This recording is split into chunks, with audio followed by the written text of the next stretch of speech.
I listen to KBLA and I love the commercials. I know what the commercials mean. I also, if I'm looking and trying to figure something out, I need something to talk to me that might hit me. And it happens on TV because, every time they show a sporting event, they got the pharmaceutical companies back to back to back telling people how to fix the sickness on the same stuff that they sell them. So we get it. Yep, we get it too, Chuck D. And that's why at KBLA Talk 1580, we don't black down. Drop it! Our freedom of speech is freedom of death. We got to fight the powers that be. Fight the power! Fight the power! Fight the power!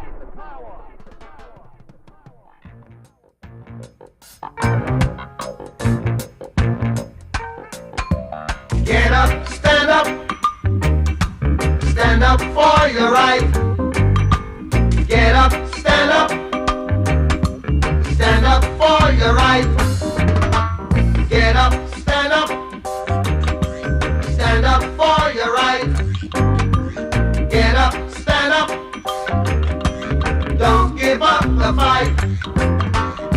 Preacher man, don't tell me heaven is under the earth. Welcome to the Black Pack here on KBLA Talk 1580. I am your host, Adrianne Shropshire, and y'all, it feels like it has been a year since last Friday. 365 days feel like they have passed between last Friday and this Friday. So imagine a week ago, we were talking about the excitement of the State of the People Power Tour coming to Los Angeles, how important it was for our community to come together in this moment to support each other and strategize about the path forward. I was over there. Many folks were over there. It was actually wonderful. And while we're at the State of the People, surrounded by Black love and Black joy, the ground shifted underneath us here in Los Angeles. SEIU California State Leader David Huerta was brutally attacked by ICE and arrested. Protesters were assaulted. ICE rolled out mass kidnappings across our city. And I say kidnappings because in many cases, people do not have access to legal services and legal representation, and their families do not know where they are. Angelenos stood up instantly to exercise their constitutionally protected right to protest their government, and bam, just like that, 2,000 National Guard get federalized by the U.S. president and descend on our city as an outright provocation toward the people of this city. The national news media showed up thirsty as always for conflict and proceeded to project images that were nowhere close to the reality of what was happening on the ground and feeding into Trump's mischaracterization of our city and our people. Because a week ago, as we were celebrating the State of the People Power Tour coming to Los Angeles, people were going about their business. They were living their lives. They were taking their kids to school. They were preparing for graduations at every level. People were going to work. They were going to their hospital visits. And then the Trump administration decided to bring chaos and a weird, unnecessary show of force to a city that was minding its own business. Now we got families being ripped apart at graduations. We got, ICE rolling up to emergency rooms, work sites. I was saying the other night that at for the day laborers who we see outside of Home Depots, the Home Depot that I go to, the men who are there looking for work are West African. They're not there. They're not there. I don't know where they are, but they are not standing outside that Home Depot. We heard yesterday about a raid at a tiny home development. Now, this is transitional housing for unhoused people who are trying to get on their feet. They're raiding unhoused people. Kids are afraid to go to school. They're crying and begging their parents not to leave the house. We got people calling their pastors, asking them if it's safe for them to come to church because ICE is snatching people from church parking lots. People are afraid to leave their homes. If they can't leave their home, it means they can't go to work. If they can't go to work, that means they can't get paid. If they can't get paid, they cannot pay their rent. They cannot buy groceries. We have people in need of food deliveries. We have people who need their medicines, and they cannot leave their houses to go and get them. And I want to remind you that, as I said earlier, none of this existed before Trump decided to start snatching people off the street and militarize our communities. This situation is completely manufactured crisis by the Trump administration ahead of his strongman dictator military parade that he's having in D.C. tomorrow. So they brought chaos, crisis, and terror to our community so that this man can show off to his dictator buddies across the world. And I want to go back to a second for the way that the national news media has covered what is happening, because it is nothing short. I mean, not surprising, I guess, for any of us, but also just nothing short of sensationalized news coverage, turning news coverage, journalism into entertainment for the purposes of I don't actually know who. But I think, like many of you, or like some of you certainly, I also was downtown this week. I went down to the vigils. I went down to the marches. And what was happening downtown at those marches, protests, and vigils in no way required thousands of National Guard. It is a complete fantasy that kids waving flags, riding their bikes, and chanting need the Marines to come in to manage them. A complete fantasy.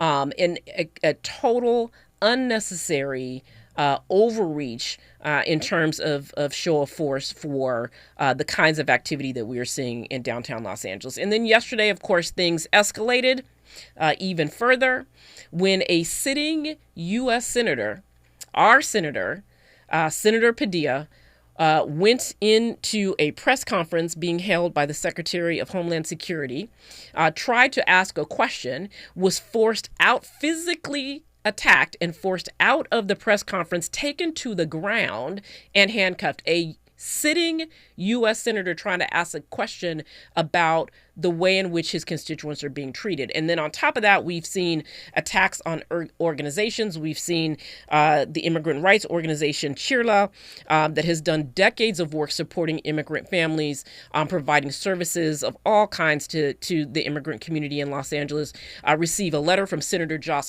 Hawley accusing them of the most outrageous kinds of things, completely mischaracterizing the work that they have done here in the city for decades. We know that there is a list of about 200 organizations that are also on that list. Many of them are organizations that we know. We have had on the show many times Nana Jumphy from the Black Alliance for Just Immigration. Their organization is on that list. So we not only see our people under attack, but our political leadership and the organizations that support the work that needs to be done in our communities. We had these dueling court orders yesterday where a judge said that, in fact, Trump had to hand back over control of the National Guard. He had to hand it back over to Governor Gavin Newsom. Trump appealed, and the Ninth Circuit said, well, let's just pause that decision by that judge. Let's pause that, and we'll come back to it. So we're still waiting for resolution on whether or not Trump even had the authority to take over command of the National Guard. So a lot has happened since last Friday. When we come forward, we'll be joined by Erica Smith, West Coast politics and policy columnist at Bloomberg Opinion, and unpack what has gone on with Erica, but also with Judith Brown Dianis from the Advancement Project Action Fund. And then later in the show, we'll be joined by Alberto Rotagna from the Community Coalition. Stay with us. We have a lot to talk about. You're part of the Black Pack with Adrianne Shropshire on KBLA Talk 1580.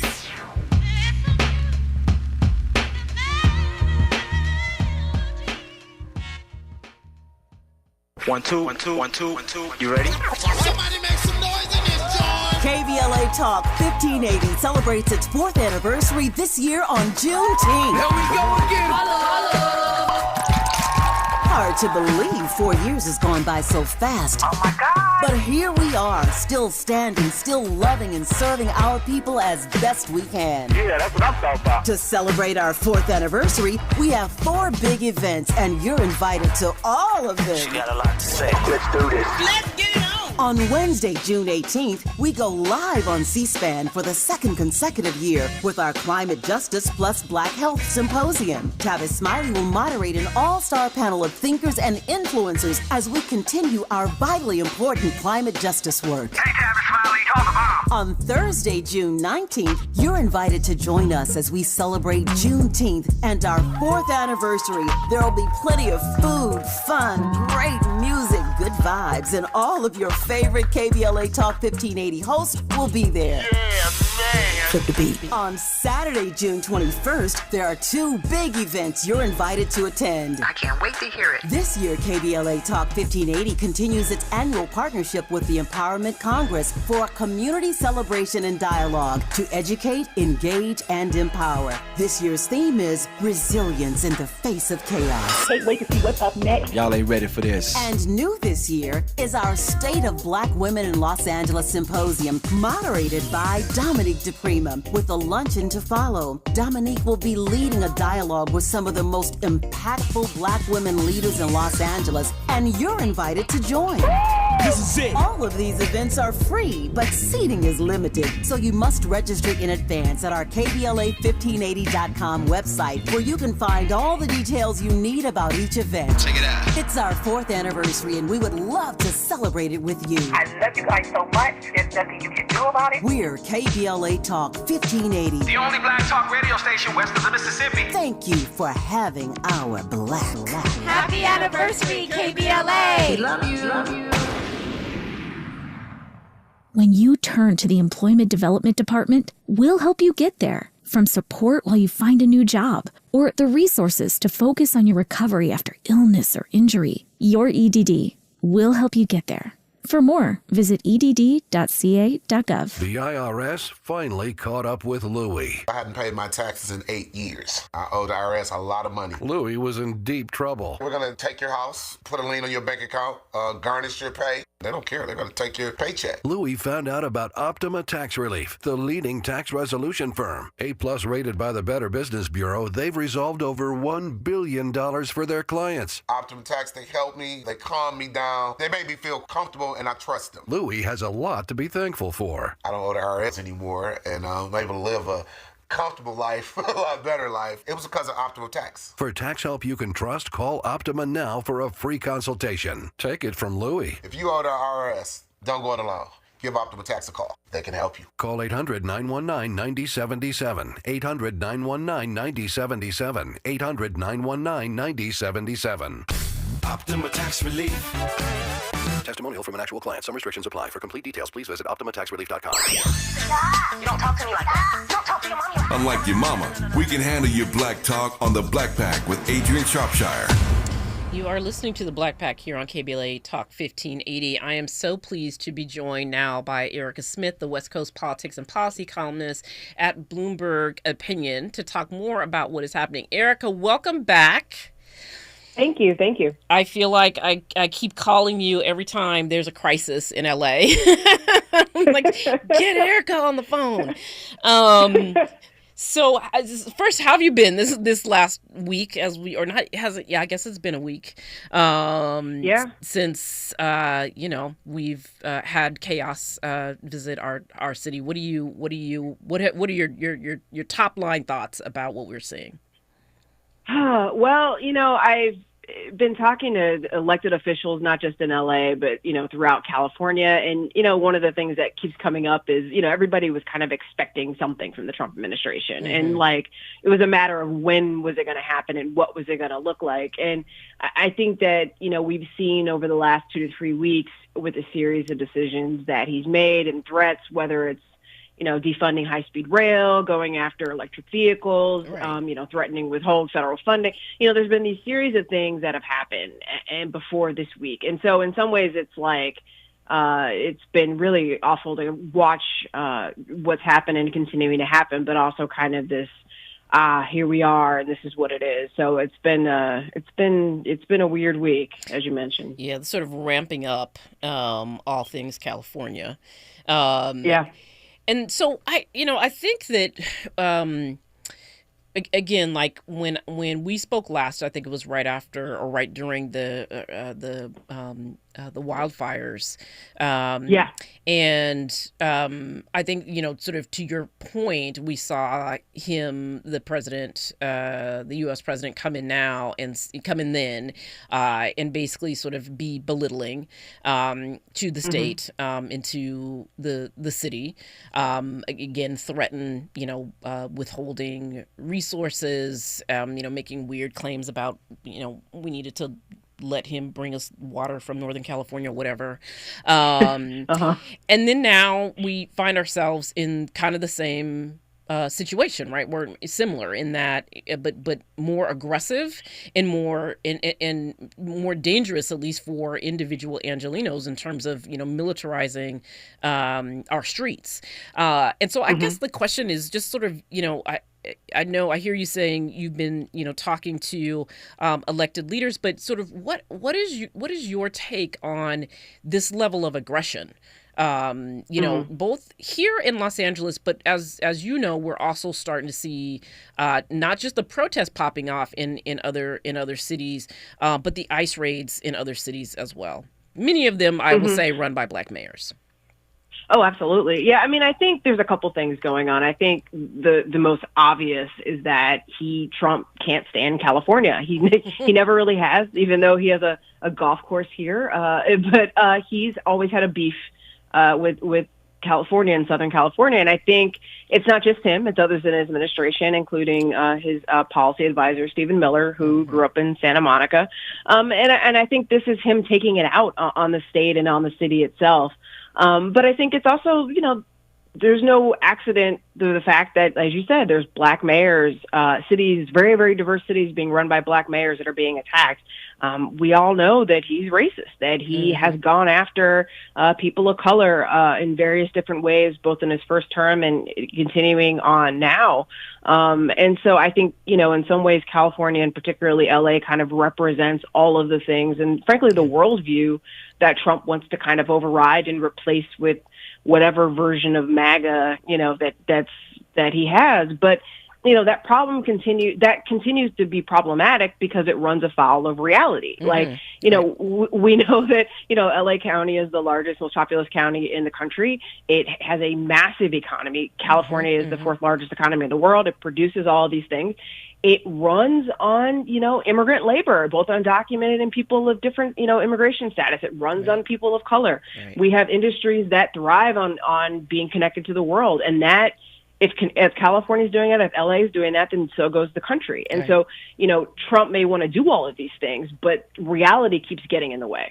Well, there is this alternative reality that he both lives in and conjures up, right? And I feel like that's when we think about this sort of like, the man is essentially tanking the U.S. economy. He seems to not this sort of weird belief, right, that somehow the things that he is doing that are actually quite destructive, right, to the country are these great things that, I remember when he was, when he's talking about the tariffs and, and then there was a point at which he was like, it's going to hurt a little bit, right? It's going to hurt a little bit, right? But there's this whole thing about like, well, we're going to break it and then people will be so upset that we broke it and then we'll come in and we'll fix it. Right. But clearly they also do not really know they don't really know how to fix things either.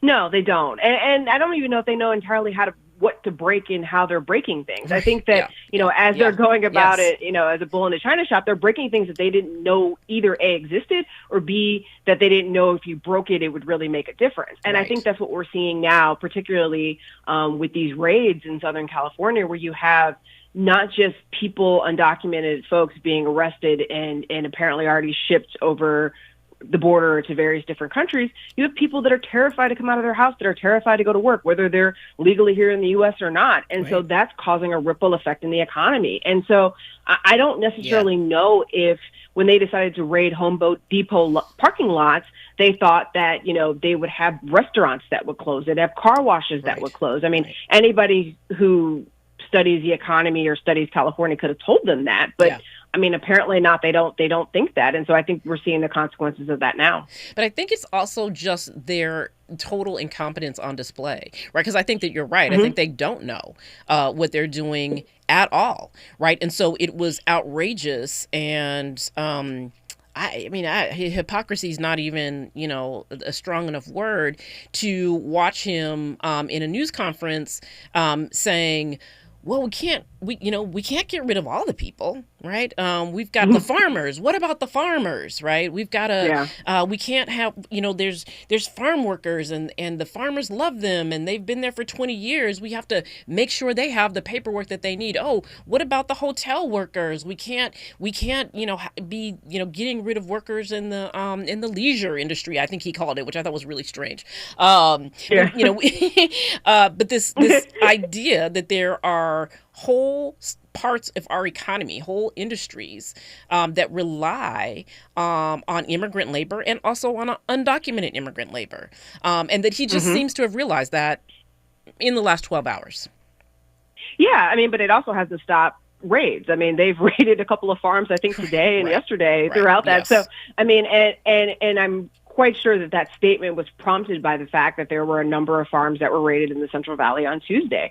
And remember, farmers are a group of people overall that voted for Trump, both this time and the last couple of times. And so I feel like they believe they have sway with the president, but I don't know. Excuse me, I don't know if that's actually true. Well, apparently not. I mean, if they're ongoing, I think that was the statement was about appeasement, right? Even though we have no reason, there's no evidence, there's no indication that they're going to stop what they're doing, and there's only an indication that they're going to escalate. Let's talk about Senator Padilla and the sort of outrageous arrest. I mean, he was handcuffed. I don't know if he was actually detained. He says he was not detained or arrested, is what he has said and his staff have said. Right. Just handcuffed. Just taken to the ground and handcuffed. I mean, we have Senator Padilla being handcuffed and arrested. In New Jersey, we have Ras Baraka, the mayor of Newark, being arrested.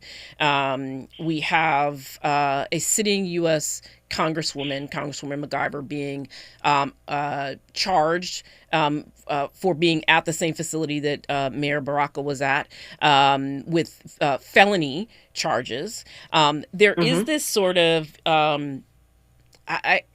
maybe it's not quite, I was going to say a line being crossed, but certainly Trump warned or said during his campaign that he was going after political opponents. But there is this sort of not just rhetoric that we heard from them about we're going to arrest the Governor Newsom, we're going to arrest Mayor Bass, that rhetoric that we heard from them. But we're actually watching them arrest and charge Democratic elected officials with, and charging, with charging folks with felonies, right, for doing their constitutional oversight.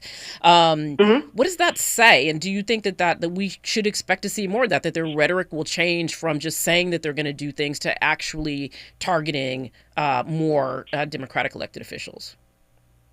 Well, I think that's always been the thing with Trump is was that you're supposed to take him seriously, not literally, or literally not serious. I forget which one it is. But, as you said, he threatened to do this, throughout his entire campaign. I think the only real surprise is that he hasn't done this sooner, that it took this long, frankly, to start arresting elected officials.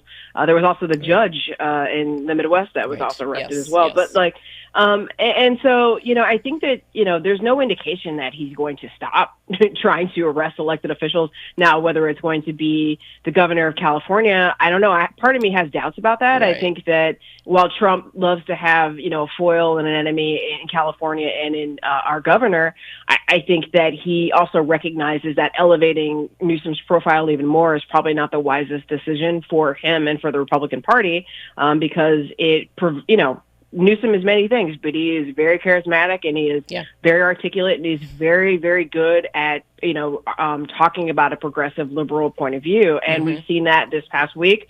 And I think Trump is really well aware of that. Now, whether he goes after other mayors in California or other, city council members, I think that's entirely possible. And I think it's something that Democrats have to be completely aware of. Prepared for, and around the country as well. I mean, as we said, many of the places that he's talking about are cities where there are black mayors. I was struck by the, LA, New York, Chicago, Seattle.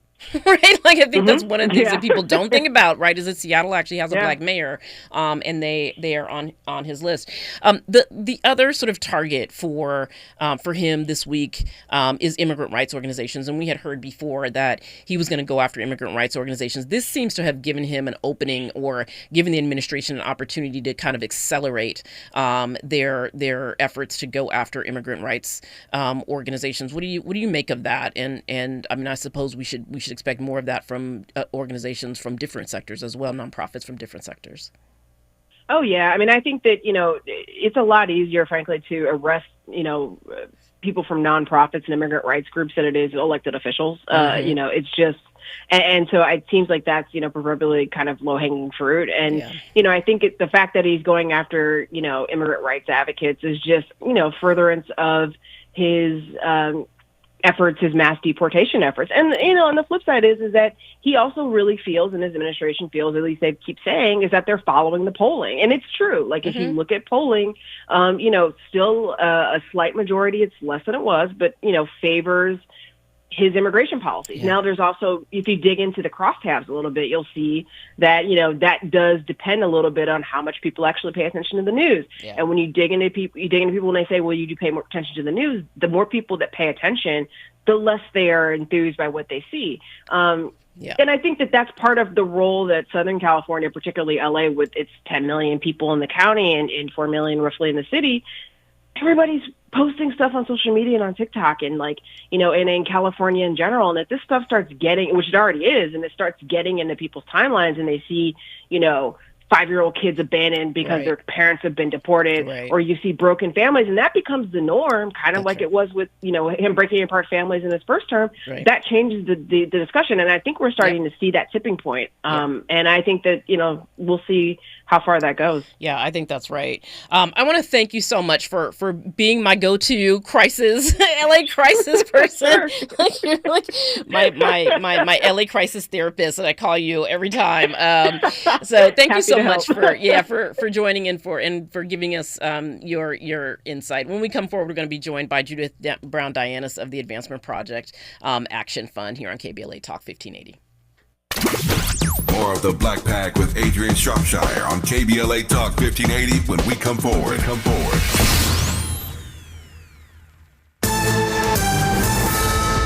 I'm Amber Payton with BIN News Now. NYPD is preparing for large No King's Day protests Saturday with thousands of officers on standby.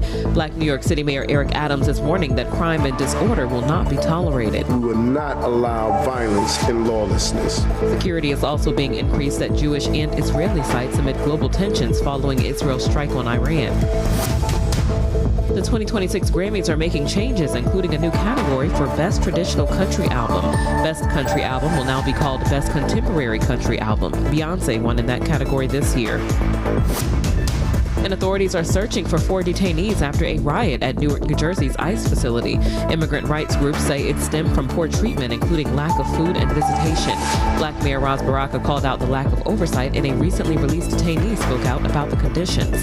Get BIN News Now on demand 24/7 on the iHeartRadio app. Santa Monica, it's a crash on the 10 eastbound at 20th Street. A car flipped over. They've had all lanes off limits. The Caltrans crews are out there. They're trying to get the right lane open, and it looks like it's going to be close to maybe a few more minutes until they have at least one lane open on that 10 eastbound. Delays out of the tunnels. Take Pico instead as your alternate. And we're also heading out to the 105 eastbound. Delays in Hawthorne from the 405 and stretches all the way to Lakewood Boulevard. The drive along the 405 in Culver City slows from the 90 and stretches to the 5 merge into Sylmar. Get so much more with the new T-Pain Munchie Meal at Jack in the Box, including your choice of burger or chicken tater melt, plus curly fries, a taco, drink, and a new stuffed cookie. Auto-tune not included. This is the KBLA Sports Minute with Ray Richardson. 12 HBCU student athletes will be competing Saturday in the finals of the NCAA Division I Track and Field Championships in Eugene, Oregon. North Carolina A&T has 3 athletes competing for a national title. Xavier Partee in the triple jump, Olivia Dowd in the women's triple jump, and Spirit Morgan in the women's high jump. Marcia Say of Howard is the only HBCU athlete to qualify for the finals in 2 events.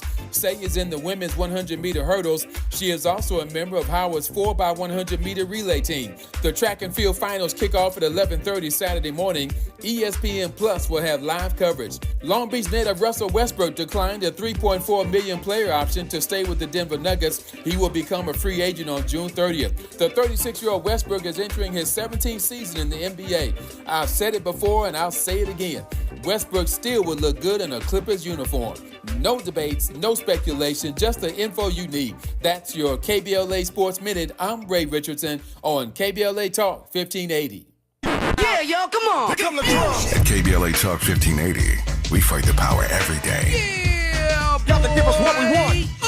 Gotta give us what we need. Hey. I listen to KBLA and I love the commercials. I know what the commercials mean. I also, if I'm looking and trying to figure something out, I need something to talk to me that might hit me. And it happens on TV because, every time they show a sporting event, they got the pharmaceutical companies back to back telling people how to fix the sickness on the same stuff that they sell them. So we get it. Yep, we get it too, Chuck D. And that's why at KBLA Talk 1580, we don't black down. Drop it! Our freedom of speech is freedom of death. We got to fight the powers that be. Fight the power! Fight the power! Looking for a purposeful and passionate way to make a difference in your community? Volunteer with our Senior Medicare Patrol and help prevent Medicare fraud. SMP volunteers work in their community educating peers about healthcare fraud and how to prevent and detect it. Free training starts soon. Check us out online or at an SMP open house near you. We're on a mission to stop fraud. Join our team. You make a difference. Visit caSMPvolunteer.org. Protect yourself from Medicare card scams. Scammers may call, email, or even knock on your door claiming they need your Medicare info, asking for money or threatening to cancel your benefits. Don't fall for it. It's a scam. Remember, Medicare doesn't need to verify your information. They already have it. Medicare won't charge you for a new card and will never threaten to cancel benefits. Check your Medicare statements for suspicious charges and report scams to the California Senior Medicare Patrol at 1-855-613-7080. We're here to help. KBLA Talk 1580. We've got a lot to talk about. Imagine a Los Angeles where everyone can thrive, where communities have access to the resources they need to succeed. That's the vision of Detours Mentoring Group, Inc. They're dedicated to improving life in LA County by providing educational support, employment assistance, and spaces for community engagement. By 2050, they want LA to be the best place to connect, create, learn, live, and play. They're working toward an education system that's well-resourced and culturally responsive, becoming a hub for artists and innovators, and making sure everyone has access to healthy food, quality healthcare, and safe housing. It's about building a future where we all have the chance to succeed. We invite you to learn more about their mission and get involved with Detours Mentoring Group, Inc. This is a community call to action from KBLA Talk 1580.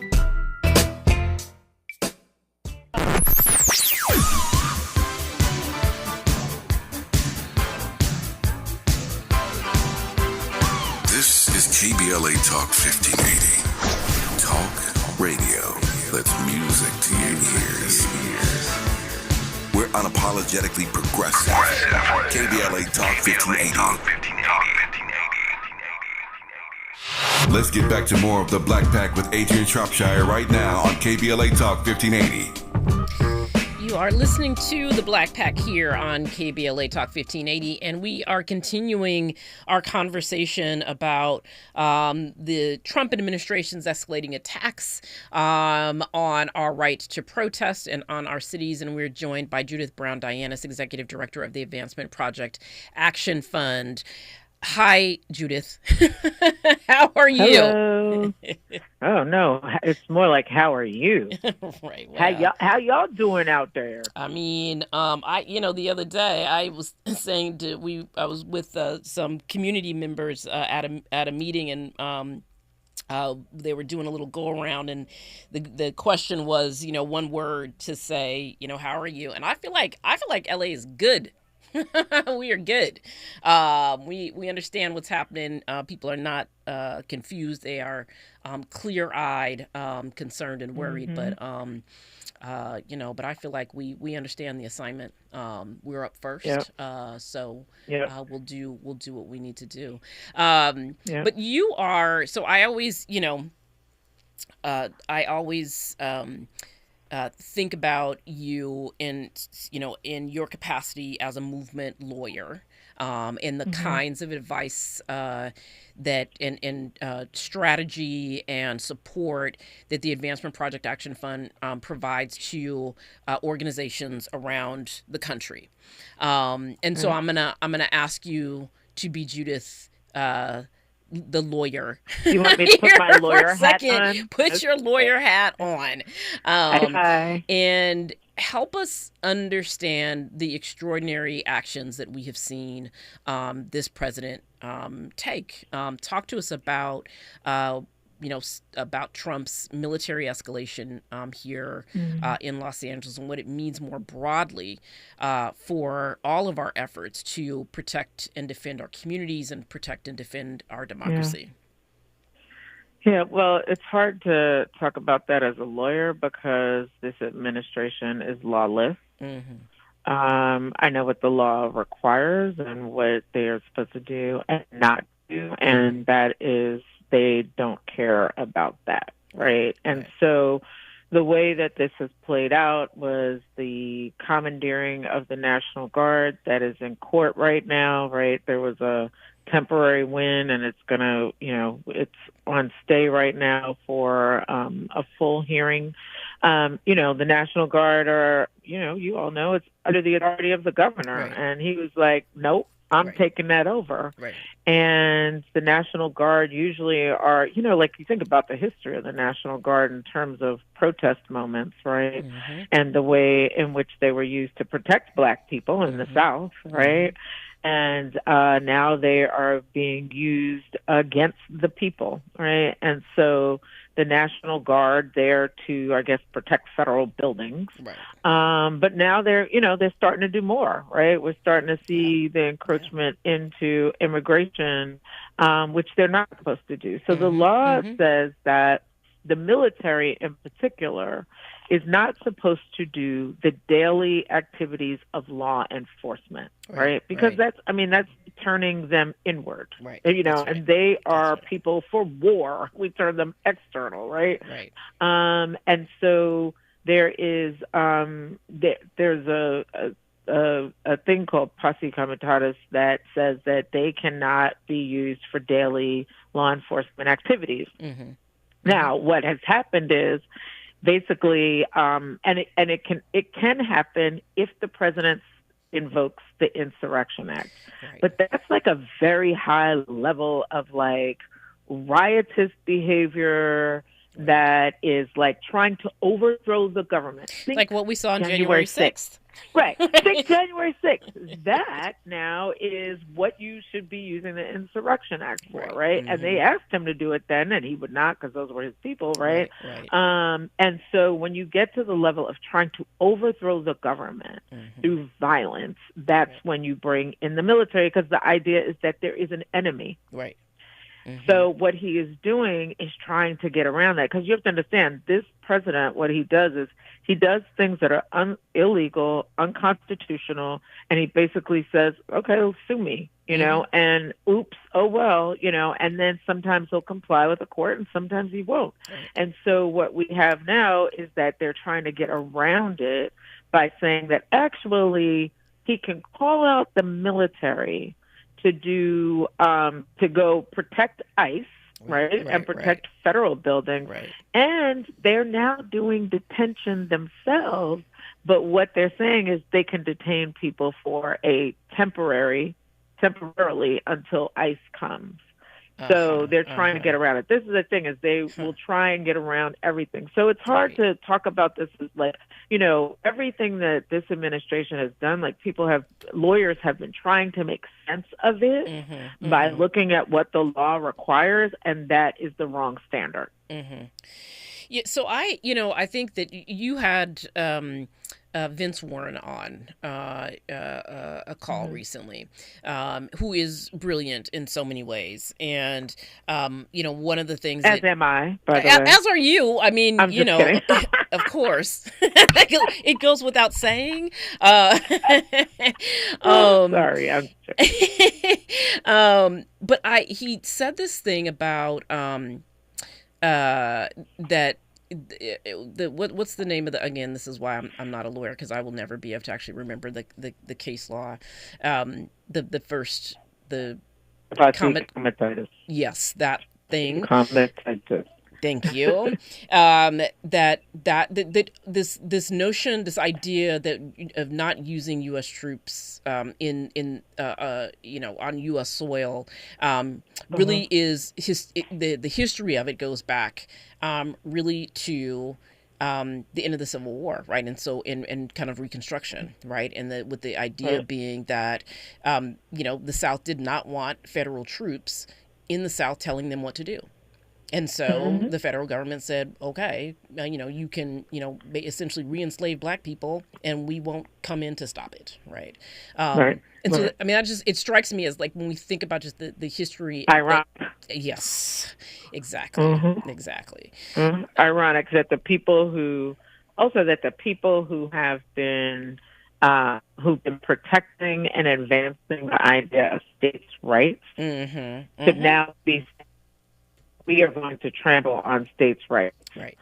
We don't care if there's the government didn't say bring in the National Guard, right? So the hypocrisy of it all, right? Of like when it works for you, but like it's when it works for you, use it, but then when it doesn't, it's okay. And when it doesn't is right now because authoritarianism requires that the person who is king actually has control over the military, and that the military get to usurp the authority of the local enforcement.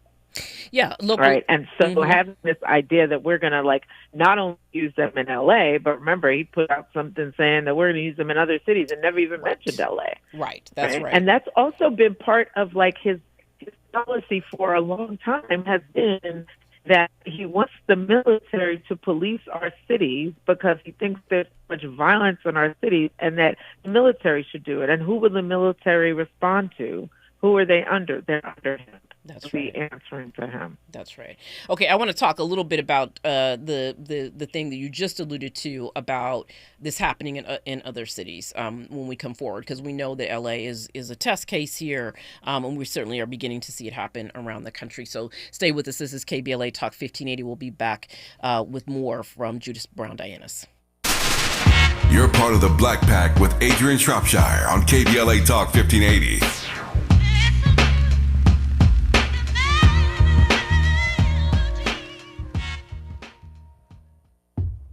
Hi, I'm LA City Councilman Curran Price, inviting you to join us on Saturday, June the 14th from 11 a.m. to 2 p.m. as we cut the ribbon on the brand new Enel Woods Park at 8703 South McKinley Avenue. Thanks to a generous donation from Heal the Bay, the park features smart irrigation, stormwater capture systems, and space for local wildlife to thrive. And we've built a walking trail, picnic areas, native landscaping, and quiet spaces for families to gather, relax, and connect. This is part of a much larger effort to expand green spaces across South LA with 3 new parks in the works, a first-of-its-kind community center coming soon, and plans to connect it all through the South LA Greenway. So mark your calendar for Saturday, June 14th, 11 a.m. to 2 p.m., and come celebrate a greener, stronger South LA at NL Woods Park. I'm also pleased to sponsor the Climate Justice plus Black Health Symposium, moderated by Tavis Smiley, live on C-SPAN, Wednesday, June the 18th, from 4 to 7 p.m. at the Nate Holden Performing Arts Center. Just a reminder to sign up right away at the KBLA1580.com website to join me, Mayor Karen Bass, Congresswoman Sidney Kamlager Dove, Tennessee State Representative Justin Pearson, Dr. Cornel West, former Congressman Jesse Jackson Jr., the Sierra Club's Ben Jealous, and other black influencers in the climate and health fields, as we continue to amplify the connection between climate and poor health outcomes for our people. Thank you for listening. I'm Councilman Curran Price.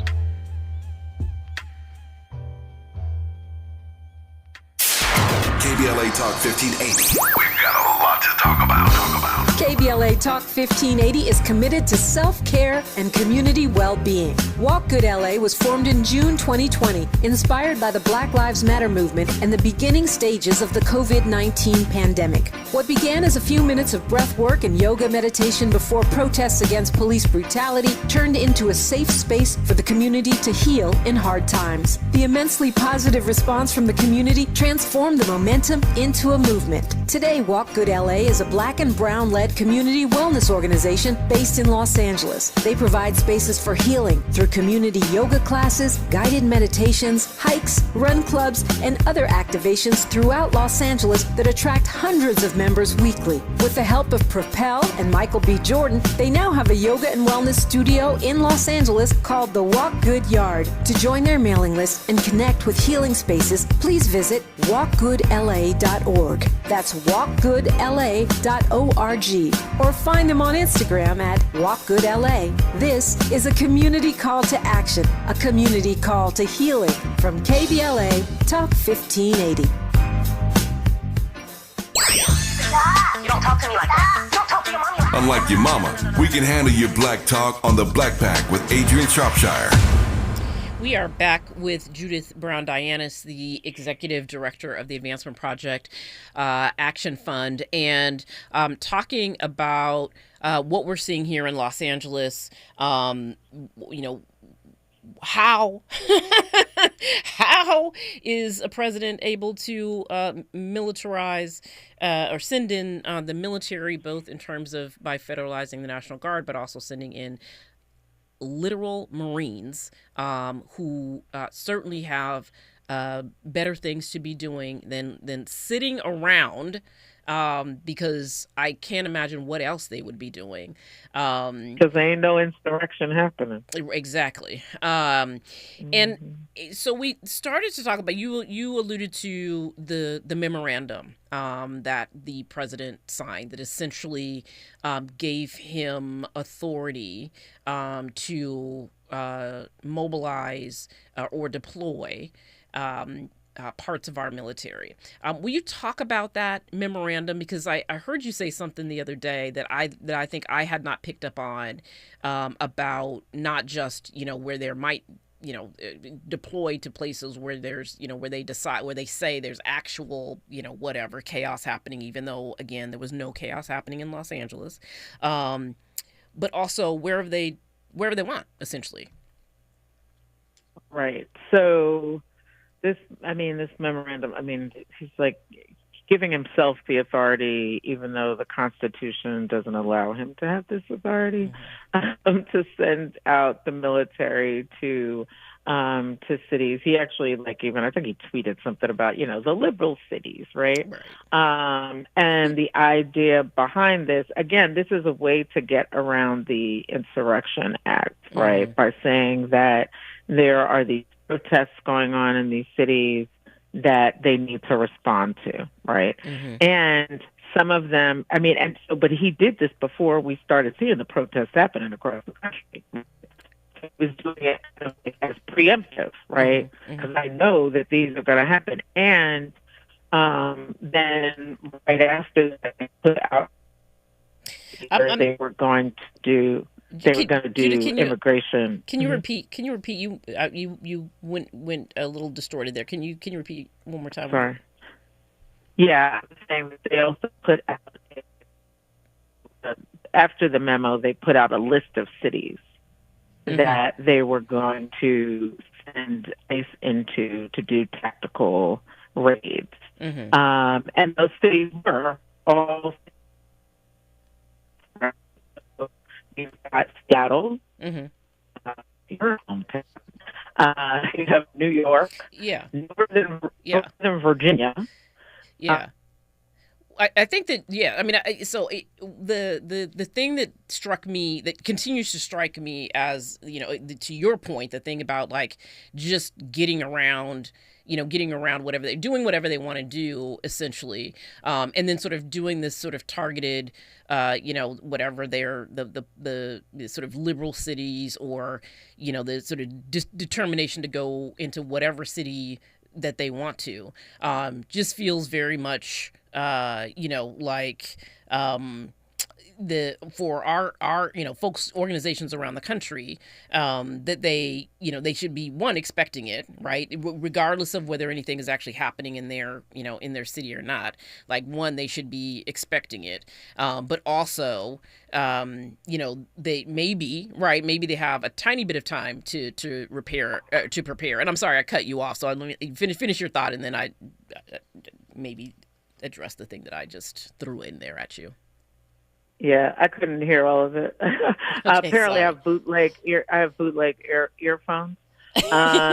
So yeah, even though they're from Apple. But anyway, so what I was saying is they put in these cities that they mentioned that were all these liberal cities, and they were gonna roll out their program in all of these places. And what he's doing is saying, basically in anticipation of what we get ready to do, we're going to put the Marines on the ground. And again, this is like unconstitutional, right? But what they're trying to do is they're trying to do it in a way that does, gets them by a court order, but has a show of force. Because that's what they want to instill fear. And so that's what they're doing. Like we may not even use them.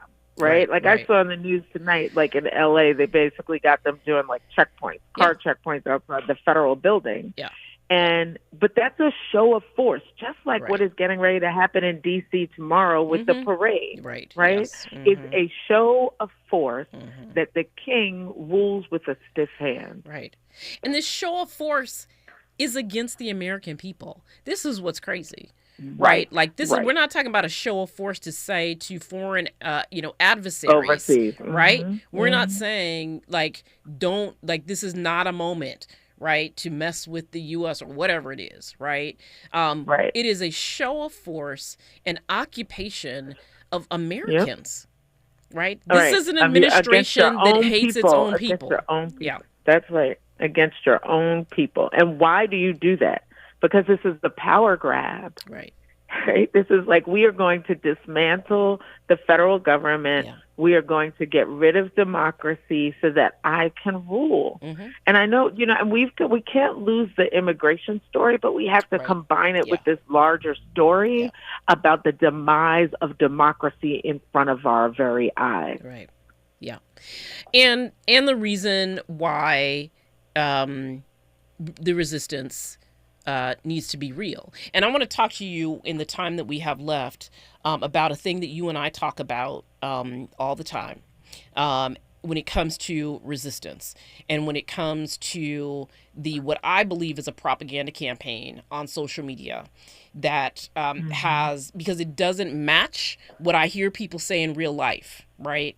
But this sort of what I'm calling a propaganda campaign that is essentially, Black influencers or content creators on social media saying this is not our issue.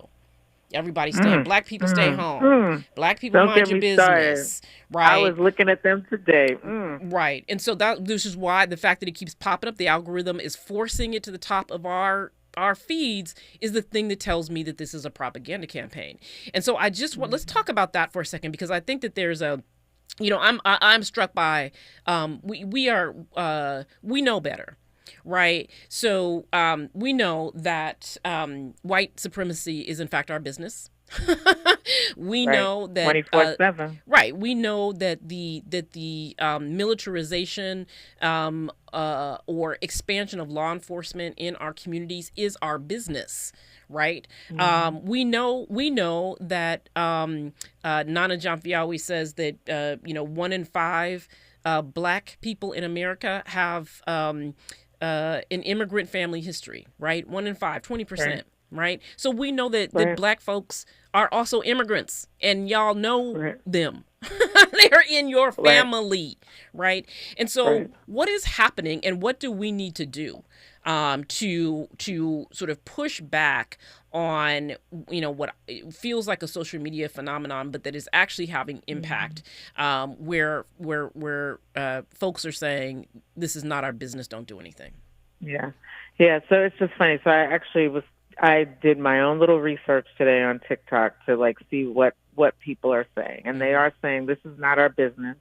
They're saying that the same people who are getting deported are anti-Black anyway, that they haven't helped us, that they expect us to be on the front lines in their fight when they weren't on the front lines in our fight, which is not true. Because always, we have always had a coalition that has been multiracial on civil rights and racial justice issues. And then they have said, that we didn't vote for this. Mm-hmm. Y'all voted for this, right? So this is not our fault. Yeah. So I do think, and I've seen some that say when people are like, oh, well, they're Black immigrants too, some of the response to that has been like, we know that, and so what? Because they're not like us. Right. Mm-hmm. So I do think that that drawing out the bigger picture and the bigger play around what is actually at stake, right? Well, first of all, humanity, right? Let's talk about the fact that this is inhumane treatment of other people. Right. That's right. But people do not like this. Say that and then connect and say, and they're coming for us next. Right. Because Black people are saying they have always been after us. Right. So don't tell me they're coming for us now. They've been after us. It's never right? stopped. Yeah. Mm-hmm. So it is, but I do think this conversation about the humanity, the separation of families, is important. And that we have always been people who have stood for the principles of this country in ways that others have not, right? And we have fought for that. Yep. And I think that that's right. And also, if you feel like this is your fight, you need to be vocal, because right now the few folks who are saying that it ain't, they lying on you. So that's I need folks to give vocal. Other piece, right. And then I think the other piece is underscoring what is being undermined in the midst of this, in terms of our rights, in terms of due process, in terms of the First Amendment, all of that. Well, that's right. All of the Reconstruction amendments that actually applied to us and still remain there for us. Judith Brown Dianis, the Advancement Project Action Fund. Thank you so much for coming on and wearing your lawyer hat and explaining these terms to me and to us. I appreciate you. When we come forward, we will be with Alberto Retagna, the president and CEO of the Community Coalition. Stay with us. KBLA 1580 Santa Monica. I'm Amber Payton with BIN News Now. Black Florida Rep Byron Donalds is weighing in after Senator Alex Padilla was removed from a press event in Los Angeles. My reaction is that Senator Padilla was really trying to make a name for himself. Nobody even knows who the man is nationwide. Padilla says he was seeking answers on immigration and questioned how everyday people are treated if a senator is handled this way. Black Chicago Mayor Brandon Johnson is urging peaceful protest after over 15 arrests during a loot demonstration. His chief of staff says ICE is preparing raids with mini tanks like those used in Los Angeles. And anti-ICE protests are spreading nationwide, with many Black demonstrators leading the charge. In Vegas, police declared an unlawful assembly near the ICE office. Seattle and Spokane also saw clashes, prompting a curfew. Texas sent National Guard troops to San Antonio, but protests there remained peaceful. Get BIN News Now on demand 24/7 on the iHeartRadio app.